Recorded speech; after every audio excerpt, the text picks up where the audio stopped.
क्या आप जानते हैं आप सिर्फ 25 गाय पालकर आप उठा सकते हैं 40 लाख रुपए तक का लोन। साथ ही हर गाय पर 40 रुपए की सहायता और 40 लाख के बैंक लोन पर 10% की सब्सिडी भी मिलेगी। जी हाँ, मुख्यमंत्री ने किसानों और पशुपालकों के लिए ये बड़ी योजना शुरू की है।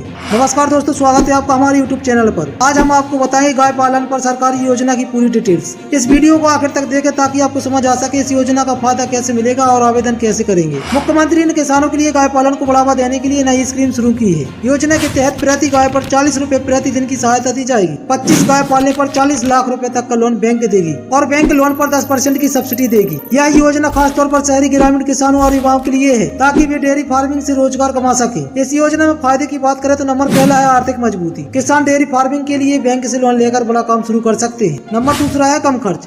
सरकार हर गाय पर 40 रुपए प्रति दिन देगी जिससे चारे और देखभाल का कम खर्च होगा। नंबर तीसरा है लोन पर सब्सिडी। 40 लाख रुपए तक के लोन पर 10% की सब्सिडी देगी सरकार। नंबर चौथा है रोजगार के अवसर। गाँव के युवाओं को डेयरी उद्योग से काम मिलेगा। नंबर पांचवा है दूध उत्पादन। राज्य में दूध का उत्पादन बढ़ेगा और किसानों की अतिरिक्त कमाई होगी। अब हम बात करेंगे लोन और सब्सिडी कैसे मिलेगी। नंबर पहला है किसानों को ग्राम पंचायत या पशुपालन विभाग में जाकर आवेदन करना होगा। नंबर दूसरा है बैंक में डेयरी प्रोजेक्ट रिपोर्ट और जरूरी दस्तावेज जमा करने होंगे। नंबर तीसरा है सरकार किसानों की गारंटी बनेगी और बैंक से सीधा लोन मिलेगा। नंबर चौथा लोन की राशि पर सरकार 10% की सब्सिडी देगी जिससे किसान का बोझ कम होगा। दोस्तों, ये योजना किसानों और पशुपालकों के लिए सोने पर सुहागा है। गाय पालन से अपना केवल दूध उत्पादन बढ़ेगा बल्कि किसान आर्थिक रूप से मजबूत होंगे। अगर आप भी डेयरी फार्मिंग शुरू करना चाहते हैं तो ये आपके लिए सुनहरा मौका है। दोस्तों, अगर ये जानकारी आपको अच्छी लगी तो वीडियो को लाइक करें, शेयर करें और हमारे चैनल को सब्सक्राइब करना बिल्कुल ना भूलें।